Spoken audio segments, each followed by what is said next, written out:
Apa itu sistem koloid? Koloid adalah jenis campuran heterogen yang terbentuk karena adanya dispersi suatu zat ke dalam zat lain yang dicampurkan. Nah, makanya dalam sistem koloid itu terdapat fase di terdispersi dan medium pendispersi. Fase terdispersi adalah zat yang mengalami penyebaran secara merata dalam suatu zat lain, sedangkan medium pendispersi adalah zat yang menyebabkan terjadinya penyebaran secara merata. Perbedaan koloid dengan larutan dan suspensi. Selanjutnya, ciri-ciri koloid. Yang pertama, terlihat homogen bila dilihat mata. Yang kedua, berbentuk heterogen bila diamati menggunakan mikroskop ultra. Yang ketiga, terdapat fase terdispersi dan medium pendispersi. Yang keempat, partikel berdimensi antara 1 sampai 100 nm. Yang selanjutnya bersifat stabil dan tidak dapat disaring kecuali menggunakan alat penyaringan ultra. Selanjutnya ada jenis-jenis koloid. Yang pertama, sol padat. Sol padat memiliki fase terdispersi padat dalam medium pendispersi yang padat juga. Sol padat ini terbentuk karena pengaruh tekanan dan suhu, sehingga menghasilkan padatan yang kokoh dan keras. Contohnya yaitu batuan rubi. Yang kedua ada sol. Sol memiliki fase terdispersi padat dalam medium pendispersi cair yang tidak mudah berubah sifatnya.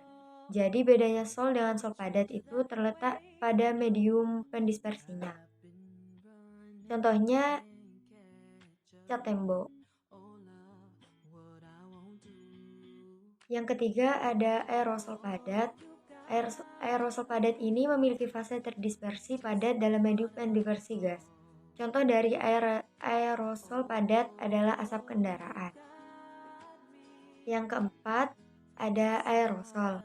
Aerosol memiliki fase terdispersi berupa cairan dan medium pendispersi berupa gas. Jadi bedanya aerosol dengan aerosol padat terletak pada fase terdispersinya. Aerosol tidak bisa bertahan lama. Hal ini karena zat penyusunnya yang mudah rusak oleh perubahan suhu dan tekanan udara lingkungan. Contohnya adalah parfum. Yang kelima ada emulsi padat. Selanjutnya ada emulsi padat yang memiliki fase terdispersi berupa cairan dalam medium pendispersi padat. Contoh dari emulsi padat ini adalah agar-agar. Yang keenam ada emulsi.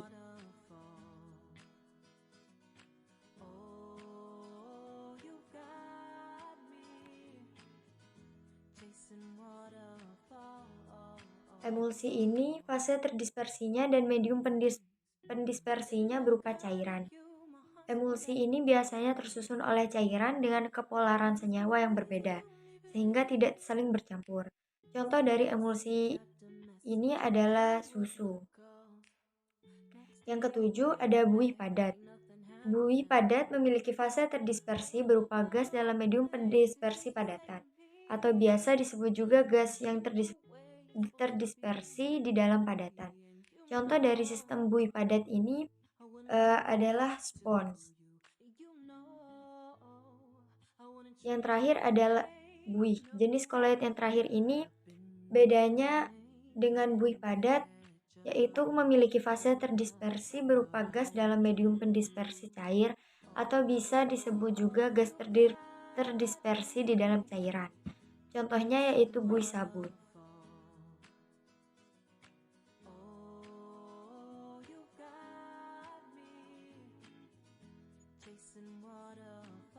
Contoh dari sistem koloid lainnya yang bisa kita temui di kehidupan sehari-hari antara lain ada mayones, keju, jelly, cat, kosmetik, dan juga obat-obatan.